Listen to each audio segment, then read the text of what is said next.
Luqman adalah seorang biasa. Ia seorang penggembala, tukang kayu. Artinya secara sosial ia orang yang sangat biasa, sama sekali tidak memiliki kedudukan istimewa dalam masyarakat jika itu dihubungkan dengan posisi atau jabatan. Akan tetapi ia dikenal sebagai alul hikmah, yang dari lisannya keluar untayan perkataan-perkataan yang penuh dengan hikmah atau penuh dengan pelajaran bagi manusia. Misalnya, ia mengatakan diam itu adalah hikmah, tapi sangat sedikit yang melaksanakannya. Ada dua cerita menarik yang bisa kita kemukakan berkaitan dengan Luqman. Luqman adalah seorang penggembala yang mengabdi kepada seorang tuan atau majikan.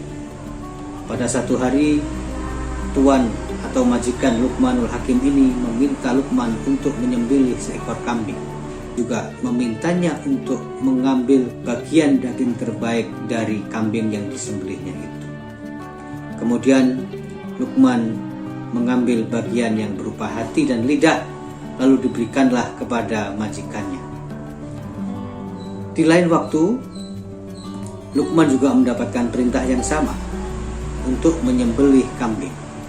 Tapi kali ini majikannya memerintahkan agar Luqman mengeluarkan atau mengambil bagian terburuk dari tubuh kambing tersebut.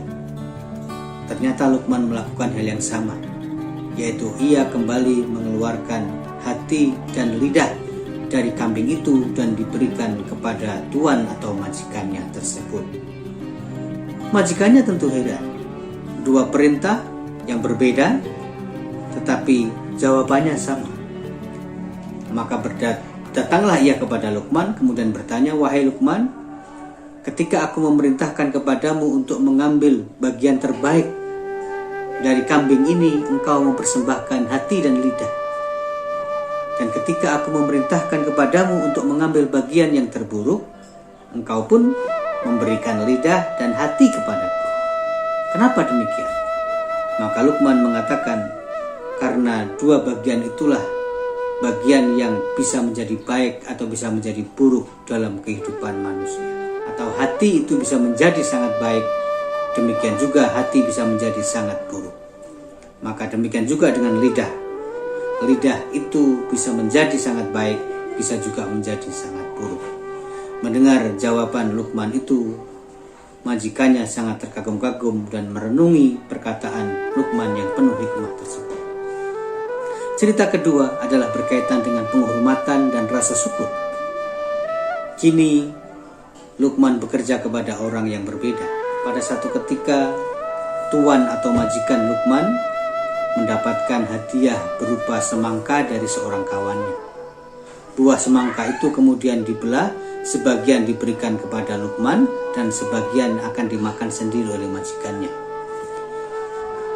Luqman menerima bagian semangka dari majikannya itu dan memakannya dengan sangat lahap, seakan-akan bagi siapa yang melihatnya akan merasakan bahwa semangka itu betul-betul nikmat luar biasa.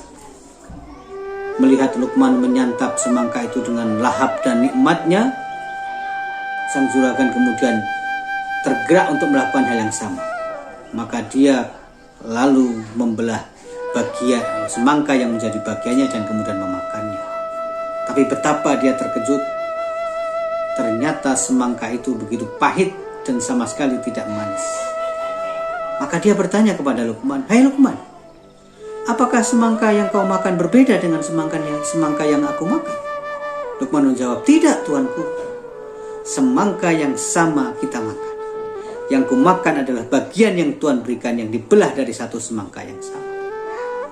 Tapi kenapa engkau kelihatan begitu menikmatinya dan tidak mengeluh bahwa semangka itu rasanya pahit? Padahal aku yang merasakannya, semangka itu pahit dan sangat pahit dan tidak enak." Maka Luqman mengatakan, "Wahai tuanku, betul, rasa itu juga yang aku rasakan ketika makan semangka tersebut. Tapi apakah aku harus mengeluh? Apakah aku harus protes?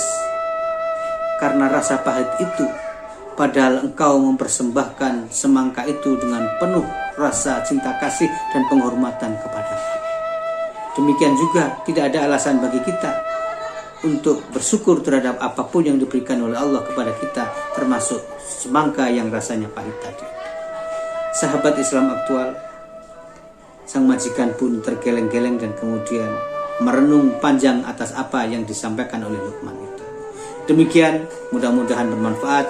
Terima kasih. Wassalamualaikum warahmatullahi wabarakatuh.